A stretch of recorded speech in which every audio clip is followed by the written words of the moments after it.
Hai semuanya, ketemu lagi bareng Mihu di sini. Oh ya, kali ini Mihu akan membawakan alur cerita Donghua yang berjudul Battle Through the Heaven. Mihu mengingatkan sekali lagi ya bahwa konten ini full spoiler. Tanpa lama-lama lagi, yuk langsung aja kita masuk ke isi ceritanya.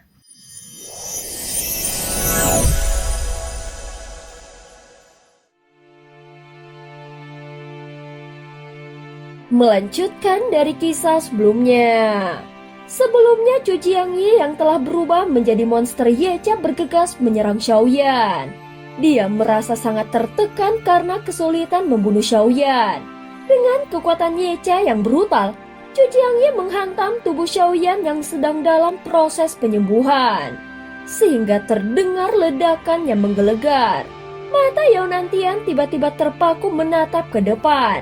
Baru saja dia bisa merasakan hubungannya dengan boneka klan Yuan Shen-nya kembali. Namun hanya dalam sekejap semua koneksinya terputus lagi. Sehingga membuatnya merasa itu benar-benar mustahil. Faktanya, Xiaoyan tidak menggunakan kekuatan yang luar biasa.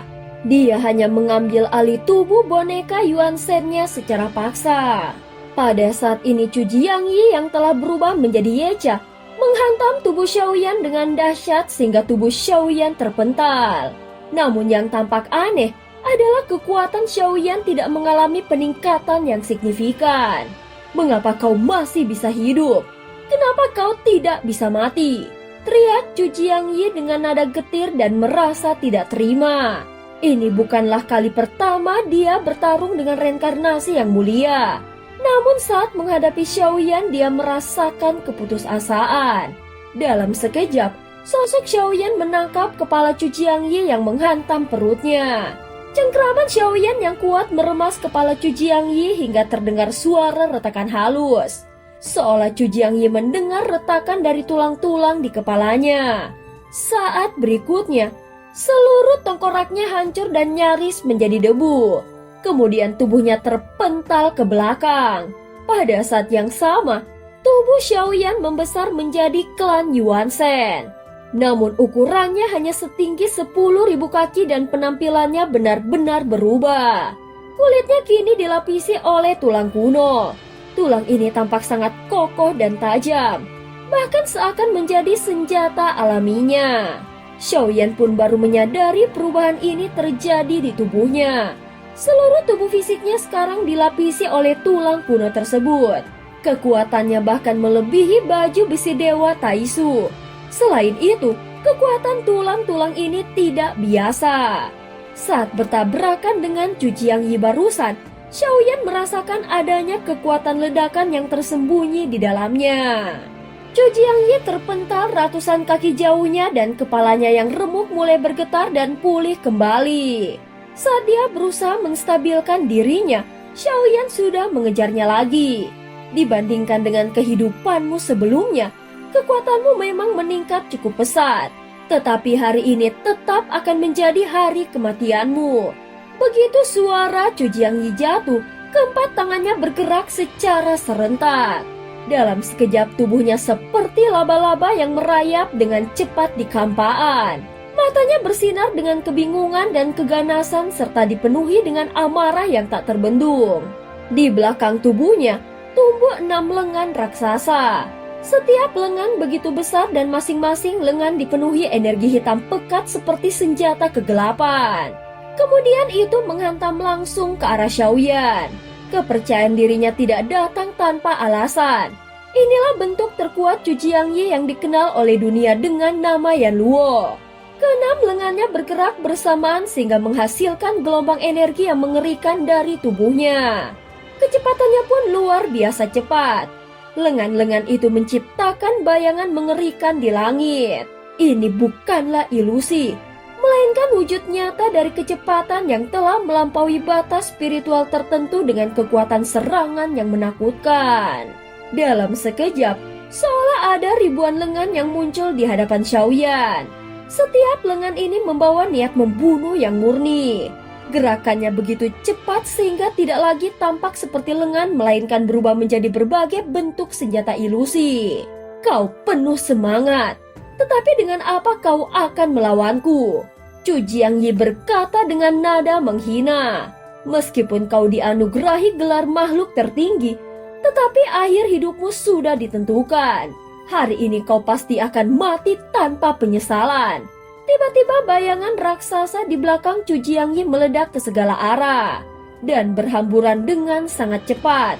Saat berikutnya, dari setiap sudut kilatan darah murni memercik disertai dengan niat membunuh yang bisa mengguncang langit. Cu Jiangyi membuka mulutnya lebar-lebar sampai nyaris robek ke telinganya. Dia begitu yakin bahwa dengan serangan seperti ini, maka Xiaoyan pasti akan mati. Di kejauhan Yao Nantian dan dua orang lainnya yang menyaksikan pun menggigil. Mereka semua adalah kultivator tingkat kelima dan tampaknya Cu Jiangyi pun berada di tingkat yang sama. Namun kekuatan bertarung yang ditampilkan Cu Jiangyi benar-benar di luar nalar. Sebenarnya alasan utama Yao Nantian dan yang lainnya belum ikut campur karena mereka enggan mengerahkan kekuatan sejati mereka untuk membantu Cu Jiangyi. Mereka seperti tiga rubah tua yang saling mencurigai dan tak satu pun yang ingin mengorbankan diri lebih dulu. Namun saat melihat hasilnya, mereka sadar bahwa membiarkan Cu Jiangyi bertarung sendirian adalah keputusan yang tepat. Bagaimanapun, kekuatan tempur Xiaoyan sungguh mengerikan. Walau hanya berada di tingkat ketiga, dia bisa menyamai atau bahkan melampaui para kultivator tingkat kelima. Apalagi pertarungan ini masih jauh dari kata selesai. Awalnya pertarungan ini tampak seperti tekanan mutlak dari Cu Jiangyi. Namun kini mulai mengundang tanda tanya besar. Meskipun Cu Jiangyi kelihatan unggul secara kekuatan, namun dalam pertarungan nyata kekuatan dan hasil tidak selalu sejalan. Di level yang lebih tinggi, kedalaman kekuatan seseorang bisa sangat sulit diukur. Tentu saja setiap kultivator kuat punya rahasianya masing-masing. Jadi untuk menentukan menang atau kalah di level seperti ini bukanlah hal yang mudah. Saat ini langit seolah hancur oleh ribuan kembang api yang meledak.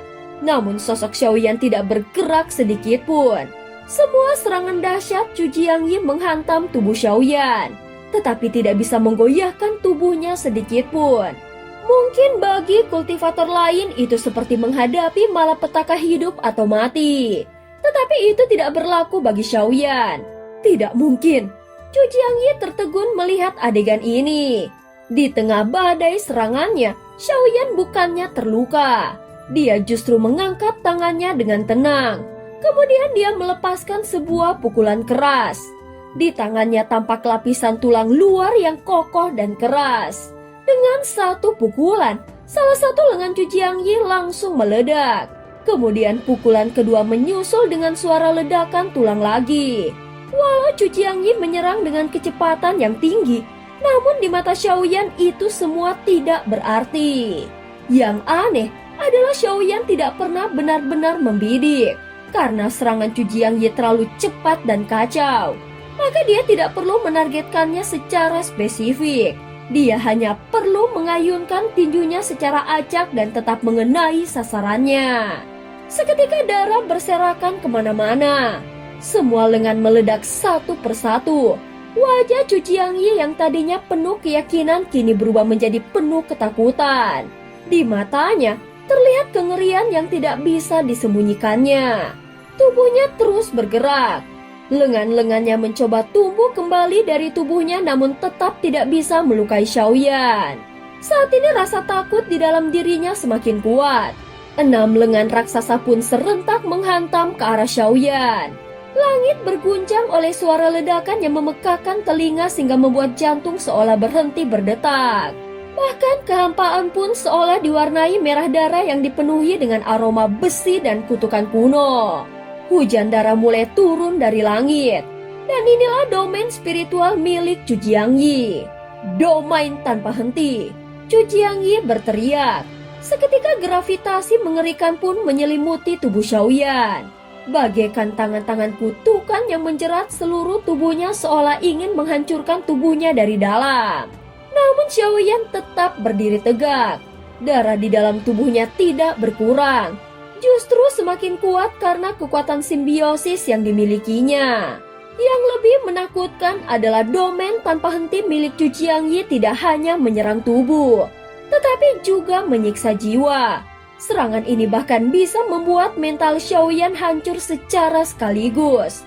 Domain ini sangat kuat, dan jika kekuatan jiwa Xiaoyan masih seperti sebelumnya, mungkin dia benar-benar sudah jatuh dalam pengaruhnya. Namun sekarang kekuatan jiwa Xiaoyan jauh lebih kuat dari sebelumnya, sehingga hanya sedikit terganggu tanpa harus kehilangan kesadarannya. Dan cerita pun berakhir.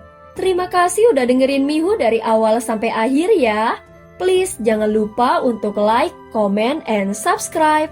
Sampai jumpa.